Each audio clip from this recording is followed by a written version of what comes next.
Исәнмесез, хөрмәтле телевизор караучылар, эфирда тормыш ва әдәп тапшыруы. Бүген без исем кушу, исем хикмәтләре хакында сөйләшербез. Бәби туды. Өйдә гаиләгә яңа ям, юаныч һәм бәхет өстәлде. Шуның белән бергә яңа туган сабый ата-анасына өстәмә күңелле мәшәкатьләр дә китерә. Аның беренчесе балага исем кушу. Хөрмәтле Әнвәр хәзрәт, рәхим итеп әйтегез әле, балага исемне кайчан бирергә кирәк? Пәйгамбәрбез сөннәте белән без туры китерергә тырышсак, ул 7нче көнне эшләнә. Яисә 7нче көннән соң. Инде һәрбер кайсы бер риваятларда килә 7нче, 14нче я 21нче көнне дип китерелә. Һәм инде шул ук исем кушу белән шул көннәрне тагын теге акыйка корбаны дигән нәрсәсе бар. Менә бала исеменнән корбан чалып, ир бала исеменнән 2 чалына, кыз бала исеменнән 1 сарык корбан чалына. Һәм дә шулай ук баланың теге Пәйгамбәрбезнең әгәр дә аны үрнәк итеп ала торган булсак, ул тулгач бабасы Абдулмуталиб аны чәчендә хәтта шул көнне алды, 7нче көнне сөннәткә алдырды һәм чәчендә алды. Һәм чәчен алгач, менә аның күләме ничә була, шуны көмешкә күчереп, шуның хәтле көмеш бәясе белән хәер бирелгән. Әлегрәк инде ул көмеш үзе йөргән акча буларак. Ләкин бүген көнне аны менә көмешнең бәясенә күчереп, шулай хәер бала исеменнән бирсә була. Балага исем кушуны кем хәл итәргә тиеш? Балага исем кушуга килгәндә, әлбәттә, бала ул бит инде иң беренче чиратта әти-әнигә иң газиз, иң якын бер Аллаһ Тәгаләнең бер биргән бер бүләге.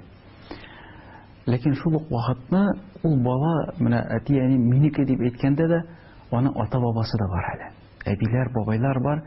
Кайсылары өчен бала шулай бик якын һәм бик шундый газиз, якын бер зат булып тора.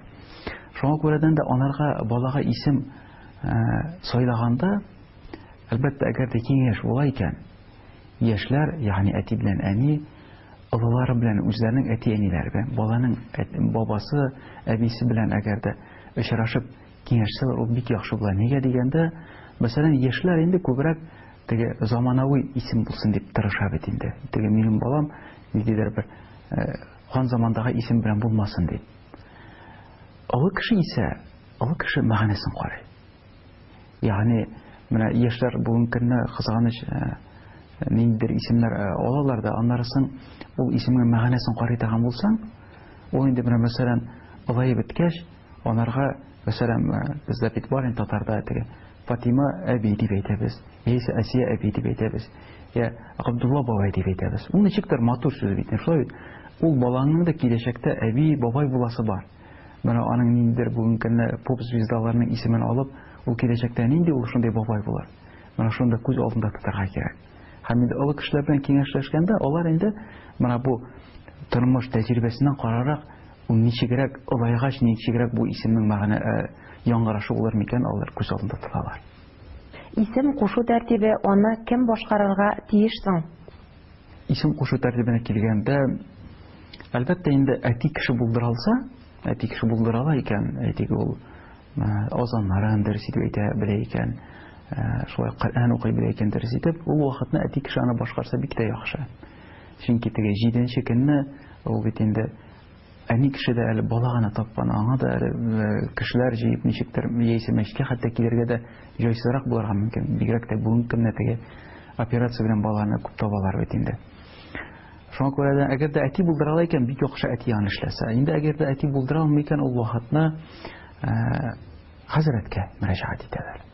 Һәм хәзрәткә мөрәҗәгать итеп, аны я өйдә, инде яисә мәчеттә китереп, аны исем кушарга була. Һәм исем кушканның үзенең тәртибенә китә торган булсак, беренче инде бала яткызыла, кыйблага таба йөзе белән каратылып, ягъни аяк кыйблага таба һәм башы әз генә күтәрелеп, шул кыйблага карап тора, мендәргә куялар да. Исем кушучы кеше баланың уң ягына басып, уң колагына азан әйтә. Әлбәттә, ул азан тегене кычкырып, баланы куркытырлык булырга тиеш түгел. Ул йомшак, матур тавыш белән әйтелергә тиеш. Һәм аннарысын инде азаннан соң 3 тапкыр баланың исеме әйтелә, әтисенең исеме белән. Мәсәлән, әйтик, баланың әтисе анда әйтик икән бүген көнне Илдар. Илдар улы әйтик Искәндәр. Шул 3 тапкыр Аллаһ Тәгалә ризалыгы өчен исемеңне Илдар улы Искәндәр итеп бирәбез дип, уң колагына әйтелә, аннарысын инде исем кушучы кеше сул ягына баса һәм сул колакка камәт әйтә. Бу намаз алтыннан әйтелә торган шулай ук дуаларның берсе. Аны әйткәч тә шулай ук баланың колагына тыныч, матур тавыш белән шулар исеме атала. Аннарысы инде исем кушучы баш эченә басып, Фатиха сүрәсен укып дуга кыла. Бу гомумән шул тәртибенә килгәндә инде. Исем җисемгә туры килергә тиеш, әмма соңгы вакытта модага ияреп баласына мәгънәсез исемнәр кушучылар да юк түгел. Исем кешенең тормышына йогынты ясый аламы? Әгәр дә әти-әни кушкан исем ошамаса, аны алыштырырга ярыймы? Әлбәттә, менә Пәйгамбәр саллаллаху алейһи вакытында да булды шундый бер хәл. Бер хатынның исеме бик кайнар, шундый теге ачулы дигән агынат сүзне аңлата торган шундый исем кушылган яны.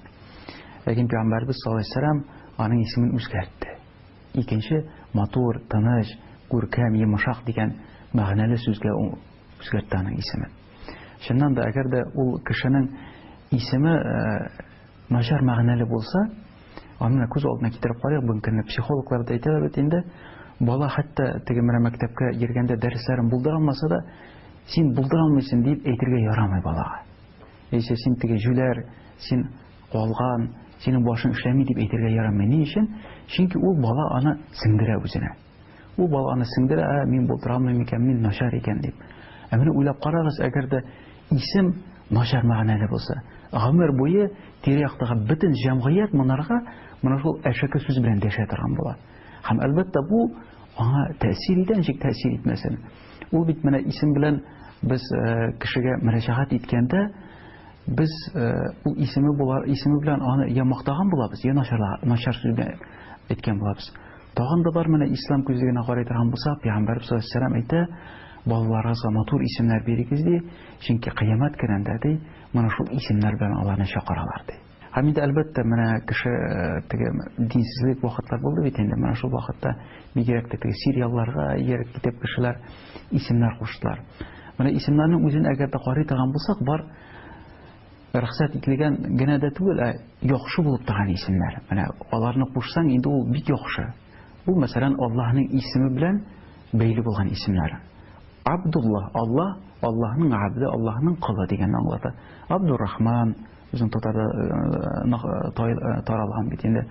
Шулай пәйгамбәрләрнең исемен бирергә була. Ләкин Аллаһ Тәгаләгә генә хас булган сыйфатларны алдына габны кушмыйча бирү бик дөрес булып бетә.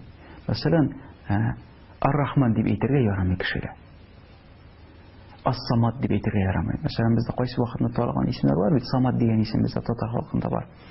Менә ул теге бөтенләй алай дөрес булып бетми. Бигрәк тә инде Ас-Самад дисә, ул бөтенләй Аллаһ Тәгаләгә тиеш булган исем. Яисә, менә бу Габд дигән сүз башка, Аллаһның башка, Аллаһтан башка затларга кагылышлы булса, менә Габдур-Расул булса, Габдун-Наби булса, ул да дөрес түгел. Андый исемнәрне алыштырырга кирәк. Шулай әгәр дә исем берәр нинди әшәкелекне аңлата икән, андый исемдә алмаштырырга кирәк. Башка чиракларда әгәр дә исем әйтик теге мәгънәсе начар түгел, ләкин кешегә үзенә ошап бетмәсә, бу ниндидер үзенә ошаганрак исем алырга мөмкин, рөхсәт ителә. Безнең ислам динендә хәтта бер генә түгел, ничә исем дә булырга мөмкин. Һәм шул ук вакытны хәтта анарга башка кешеләр дә теге элекеге исем белән дәшә торган булсалар да, ул үзенә сайлап ала икән, матур, күркәм, ислам дине белән туры килә торган бер исемне, иншалла, ул исем аның кыямәт көнендә шул исем белән анарга дәшәчәкләр. Нар иҗекләре кергән исемнәрне кушарга ярамый диләр. Бу сүз дөресме? Әлбәттә, менә соңгы вакытны, соңгы елларда дип әйтик, мәчеттә дә без менә шул сорау белән күп очрыйбыз, кешеләр киләләр. Анда менә Илнар дигән, Гулнара дигән исемнәрне менә нишләргә, бу сүздә бит инде ар, нар дигән сүз теге имеш гарәп телендә ул инде ут, тамук дигәнне аңлата дип кеше борчыла, курка. Юк, Аллаһ Тәгалә ислам динен гарәпкә генә бирмәде. Аллаһ Тәгалә ислам динен бөтен җир йөзендә яши торган бөтен кешеләргә бирде. Шуңа күрә хәтта менә кайсы бер вакытны урыс кешесе менә ислам диненә күчкәндә, ул кешеләр яисә урыс җегет татар кызына өйләнгәндә, ул кешеләр тегә шул исемне син алыштырасың ди. Яисә урыс кызы менә татар җегеткә кияүгә чыкканда исемне алыштыра, то син мусулман түгел ди. Юк, нишләп? Әгәр дә аның исеме әйтәм бит теге нинди начар мәгънәле булмаса, шул ук урыс булсын, шул ук татар булсын, шул гарәп булсын, алар бөтенесе Аллаһның яраткан кешеләре.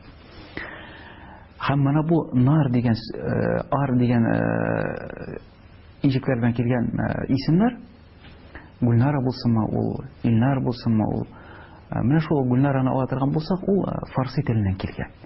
Һәм ул чәчкә дигәнне аңлатганда, бөтенләй икенче. Монда теге ут булса, анда чәчкә дип. Хәтта инде мин сүзлекләрдә дә караганым булды, соңгы вакытларны гарәпнең менә диалектына да Гульнар дигән сүз кирип киткән. Ул ниндидер теге ут начар мәгънәдә түгел, яхшы мәгънәдә. Менә бездә дә теге татарда бар бит, җегет булса ут булсын дип әйтәләр бит инде. Ул начар мәгънәдә түгел бит инде. Ягъни ул бөтен җирдән җитеп тора торган шундый булсын дигән. Моны шундый мәгънәдә килә. Шуңа күрә андый исемнәргә теге ничектер менә моны алыштырырга кирәк, категорически бу ярамый дип әйтергә дөрес түгел. Әлбәттә, кеше үзе менә алыштырасы килә икән, үзе шәхсән теләге бар, менә ниндидер икенче исем кушырга үзенә. Ул вакытны кушса була, ләкин шул ук вакытны исеменең мәгънәсе начар булмаса, ул теге үз белдегеннән генә исемен әти-әниләр белән киңәшләшмичә алыштыру, ул да дөрес булып бетми. Нигә дигәндә, әти-әнигә дигән хөрмәт булырга тиеш. Алар белән килешеп, сөйләшеп, әтием, әнием, менә мин исемне алыштырсам, сез ничек карыйсыз моңа? Сезне мин рәнҗетмимме ул эшем белән дип, әгәр дә алар риза була торган булса, әлбәттә бик яхшы. Менә шул ягында карап калырга кирәк, иншалла. Һәм инде ахырдан тагын бер кат яшьләргә мөрәҗәгать итәсе килгән, чөнки бүгенге көнне теге яшьләр күп вакытны аның турында фикерләп бетермиләр, исеменең мәгънәсе нинди икән дип. Алар менә сез әйтмәшле нигеде заманауи модный булган исемне эзләргә табырга тырышалар да, һәм шул исемне кушалар. Кызганыч, больницадан хәзер чыгармыйлар бит инде, теге исем кушмыйча метргә чыгармыйлар.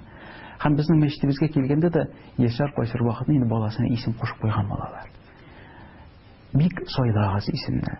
Чөнки Пәйгамбәрбез вакытында бер хәл шундый булды, бер әти кеше килә дә Пәйгамбәрбезгә зарлана баласына карата. Я Расулулла ди, менә минем улым мине хөрмәт итми ди, миңа ихтирам күрсәтми ди, шулай дип зарлана әйтелде сүзләр белән. Һәм аны чакырталар. Һәм халиф баласын чакырткач, ул әйтә, менә әтиң сиңа зарланып килде ди, менә син шулай икән ди. Теге җегет әйтә, я әмирул мөэминин ди, мин аңладым ди, мин беләм ди, балаларның үзләренең әти-әниләре алдындагы булган бурычлары бар икәнлеген. Ләкин әти-әнинең, бигрәк тә инде әти кешенең баласы алдында нинди булса бурычлары бармы ди. Һәм шунда моны шул әмир, халиф шутлап әйтә, шуларның арасында матур исем, матур мәгънәле исем. Һәм теге бала әйтә, ул миңа матур мәгънәле исем бирмәде ди. Ул миңа Юләр дигән исем бирде ди. Һәм теге халиф әтисен ачулана. Син бит менә балаңның хакларын, аның алдындагы бурычларын үтәмәгәнсең ди. Бүген анардан таләп итәсең ди. Менә без әти-әнинең, бигрәк тә әти кешенең баласы алдындагы иң олы бурычларның берсе дөньяга килгәч тә анарга матур мәгънәле, күркәм исем бирергә. Ул теге дәдисе булып йөрмәсен инде ул.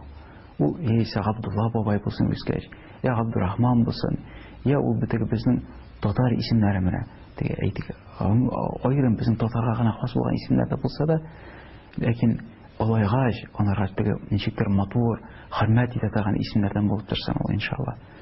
Һәм шул вакытны инде баладан да ниндидер хөрмәт үзенә таләп итәргә була. Аллаһ Тәгалә һәрберебезгә хәерле тормышлар, исән-сау балалар табырга, балаларны иминлектә, тынычлыкта, сугышларсыз үстерергә насыйп әйләсен.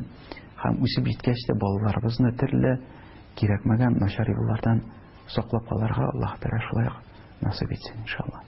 Ассаламу алейкум ва рахматуллахи ва баракатуһ.